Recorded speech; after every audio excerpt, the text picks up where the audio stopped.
everyone used to poke people on Facebook. So that's when I joined the social media industry. And since then, I've been working with a really wide range of businesses, organisations, individuals, startups. You name it, I probably have a story about them or have worked with them in some capacity. I've been running my own social media consultancy, which is called Avocado Social, for 10 years this month. And it's called Avocado Social because I came up with the idea when I was backpacking around Peru, eating a lot of avocados. And also, I love the colour green. So I'm probably going to be wearing green whenever you see me. It is my go-to colour. So thank you so much to Luan and Andy for putting on such a great event. I'm delighted to be here today to talk to you about quite a specific tactic, which is B2B advertising.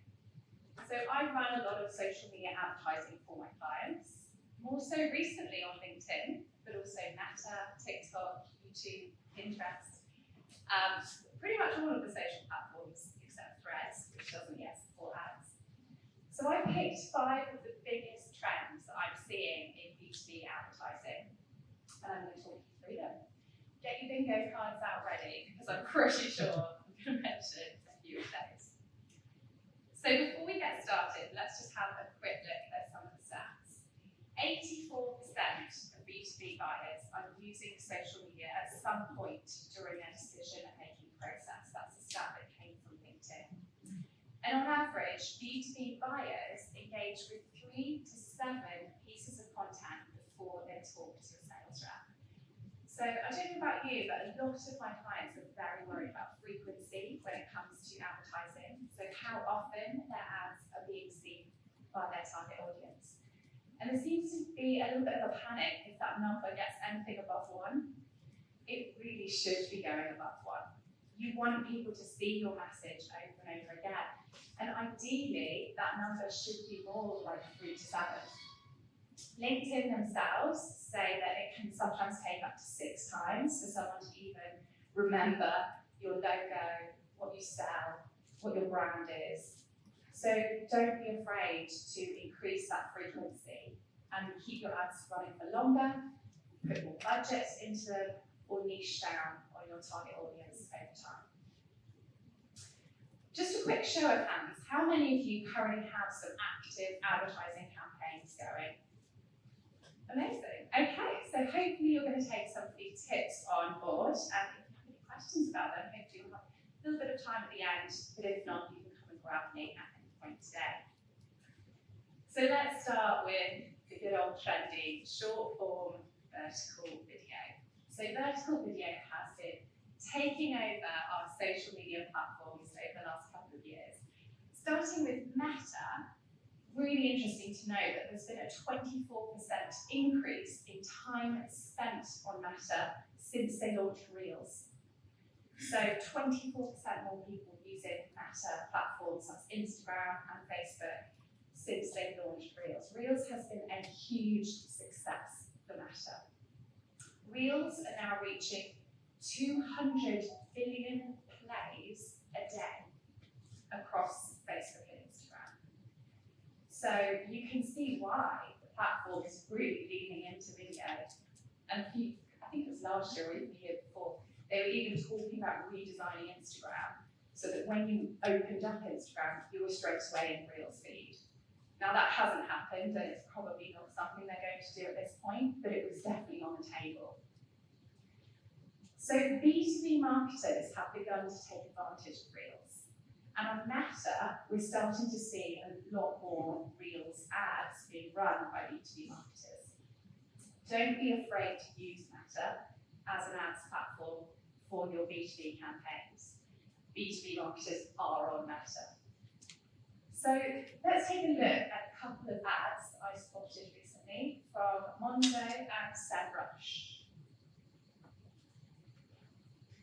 So this is Monzo's ad. It's actually 8 seconds long, so under 10 seconds, which is actually Meta's advice for an ad on its platform, under 10 seconds. That's pretty crazy, considering I remember when I started in the industry, the length of a video was suggested to be 2.5 minutes. That was kind of your average of what you go for. than 10 seconds for an ad. If you think about the way you use Reels on Facebook or Instagram, you probably, like I do, scrolling through them very, very quickly, like the TikTok feed. You don't want to watch more than 10 seconds generally, especially if you can see the word sponsored at the top. So you've got to get your brand message across really quickly in a Reels ad. And the advice again from Meta is that you get your branding in early, get your logo in early, get your product in early, because chances are someone will swipe past that. Let's take a quick look at the SEMrush example as well. So SEMrush have been doing some amazing stuff with B2B marketing. But yeah, quite an unusual ad for a B2B marketer. Very eye-catching, potentially a little bit emotional. And these ads are both very, very short. So that's something to consider if you are looking to do some Reels ads. Now, Reels have, of course, been dominant on Facebook and Instagram for the last couple of years. But actually, if we head over into LinkedIn, these short-form vertical videos have only recently started to take hold of LinkedIn. LinkedIn has been playing catch-up for a few years, especially since COVID. So during COVID, LinkedIn saw a huge boom in engagement, in people logging in, people generally using the platform. And in fact, there are now 64% mobile users of LinkedIn. So more people use LinkedIn on their mobile now than they do desktop. 64% are mobile. So what that means is LinkedIn is seeing a huge opportunity to lean into this vertical video that takes up the entire mobile experience. Recently, they've been showing video in a new For You section in the feed. I don't know if anyone's seen this yet, where you can see a few different videos that are being recommended to you based on your interests, based on your profile, and those videos have come from people potentially outside of the network that you aren't connected to. So they are showing more vertical video across the platform. They have also shifted into this in the advertising world. So for a long time, LinkedIn ads didn't support vertical video. But actually they've quietly moved into vertical video. And I've noticed a lot more vertical video ads being run by advertisers just this year. So they are quite slow on that uptake. Now, if we think about what we've just seen with Meta, it is quite different what you see on LinkedIn in a vertical video ad. Let's take a quick look at this one from Barclays, first of all. So, maybe surprised to hear that this video is 2 minutes and 13 seconds long. So it is a very long video and it looks very corporate, doesn't it? It's probably taking some clips. I mean, there's a lot of stock in here, but taking some clips from maybe some more corporate content that they have filmed for other purposes, using a bit of an edit for that. We've got some text overlays, some stats. It's quite long and quite dull. I might add, hoping people at Barclays Investment Bankers here. So I actually got a little bored and stopped watching it, so I didn't even make it through the 2 minutes, 13 seconds. But that's the sort of thing that we're beginning to see on LinkedIn. I actually thought this example in the middle from TED, from the lovely Chris Anderson at TED, launching a bit of an appeal to get some proposals for some TED Talks.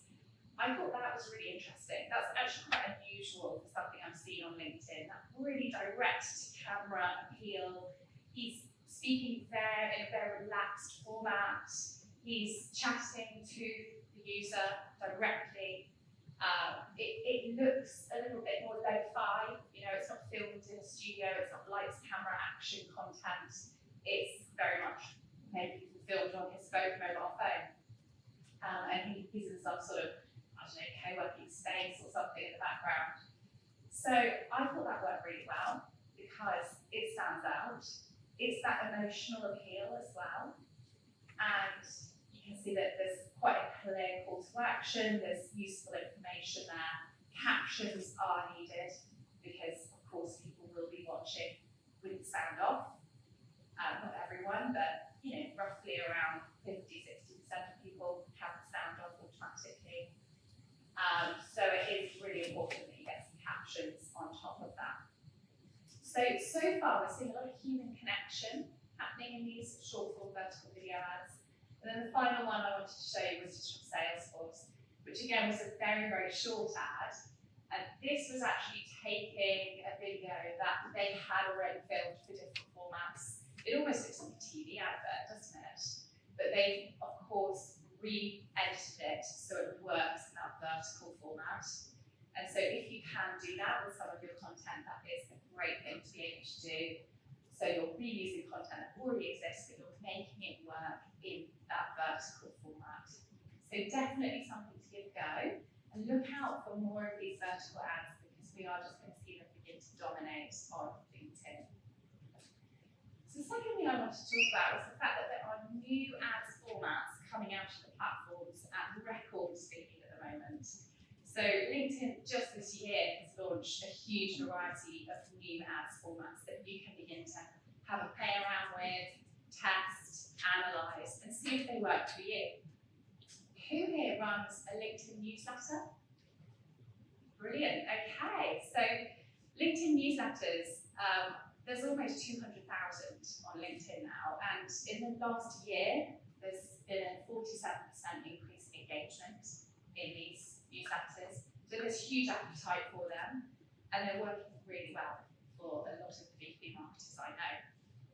And so what LinkedIn is beginning to do is bring out new ads formats that support newsletters, that help you to generate more sign-ups and subscribers. And there's some really interesting ones coming out. So this is one that I've been testing out with some of my clients recently, which is where you take a recent issue of your newsletter and you promote that as an ad. And so somebody can very easily subscribe straight away, but they can also see the latest headline and information, thumbnail about your latest issue.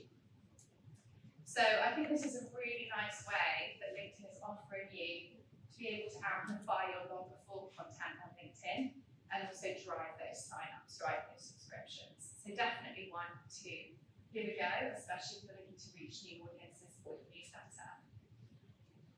We've also seen, as well as sponsored articles, you can now also add a paywall. I say a paywall, you can create a gated article.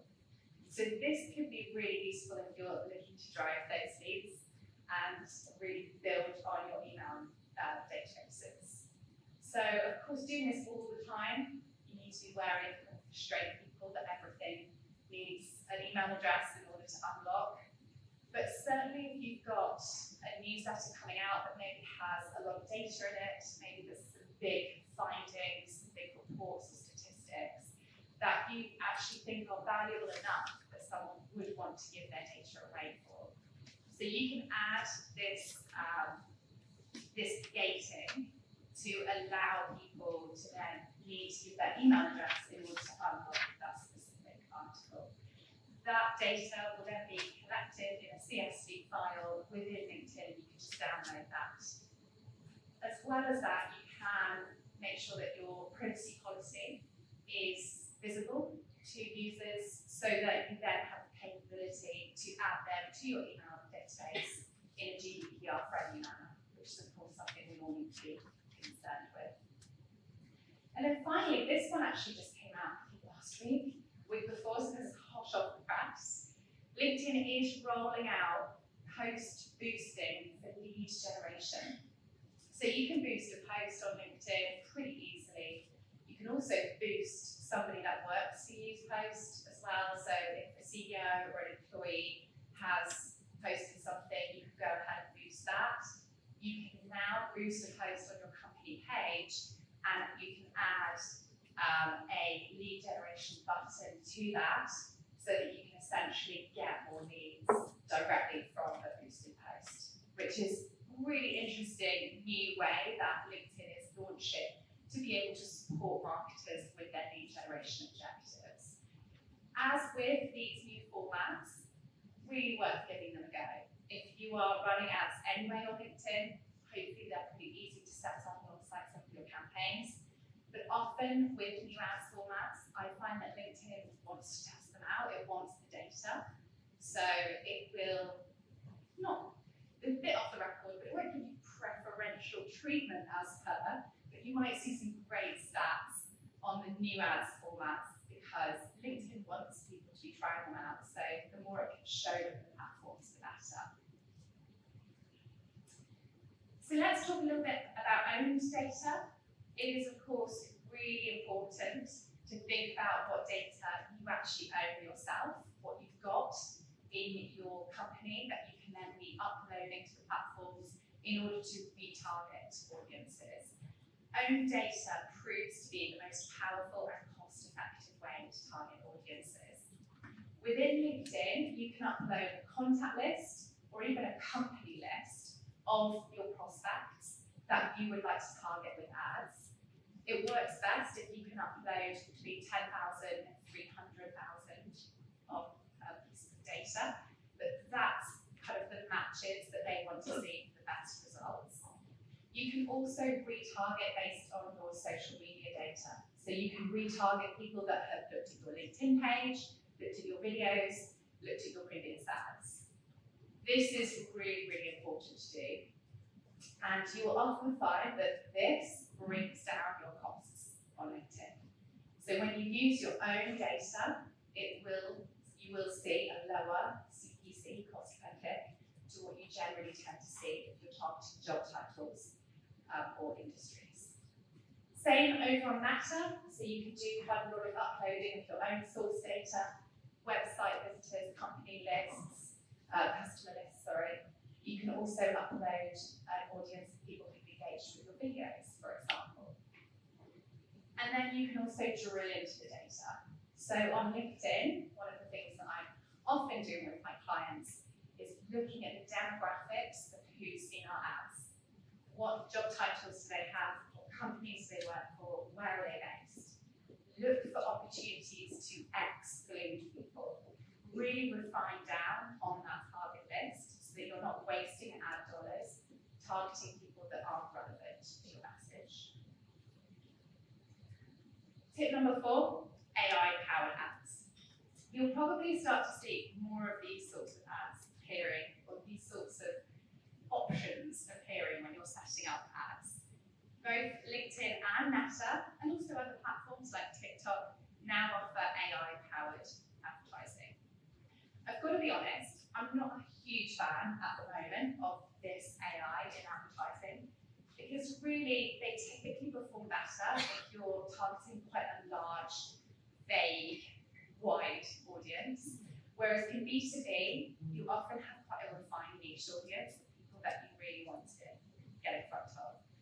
So don't be tempted with the way that they are very cleverly positioning their AI at the moment. You can see in this respect, they often pre-select the AI for you, and then you have to manually choose the classic campaign builder. But if you are running campaigns where you are really going for the mass audience, then it may well be worth giving it a go. And over on Meta, they have the Advantage Plus audience, which is their AI-powered audience selector, which again will choose quite a broad, quite a large audience for you by default.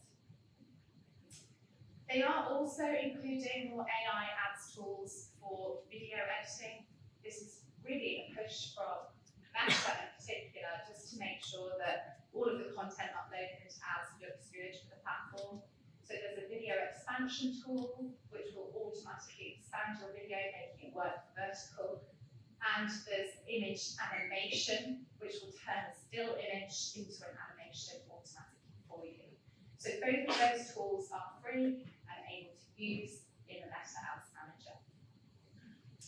I think in terms of time, I'm probably not going to have a chance to show this full video, but this is actually a recent YouTube advert that was created by a software company called Atara, fully powered by AI. So all of this is built using AI.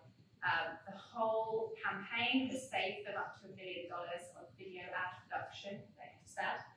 And this is a live ad on YouTube at the moment. So my final tip for you today is collaboration. So this is something that I'm sure will be a topic that comes up as we head into the later sessions, but of course it definitely relates to ads as well. are seeing a lot more collaborative advertising happening across the platforms. And this is the case not just on Meta with partnership ads, but also on LinkedIn. Thought leader ads is what they're called on LinkedIn. This is where one of your employees or influencers posts something on LinkedIn about your company and you put advertising spend behind that post. This is a really authentic and trusted way of running ads where you're not just talking about how great you are as a business, but you're letting other people do the talking for you. And we're beginning to see more and more of these thought leader ads on LinkedIn. So if you have got an active employee, an active CEO or C-suite, definitely think about putting some ad spend behind the content. Or if you've got influencers talking about you doing the work, then again, is there an opportunity to put a little bit of ad spend behind their posts? So to recap, these are the trends that I've taken you through: short form, vertical video, new ads formats, using your own data, AI-powered ads, and collaboration. So just a couple of minutes over, sorry guys. But if you do want to talk to me, I'll be hanging around all day and I welcome your questions later on.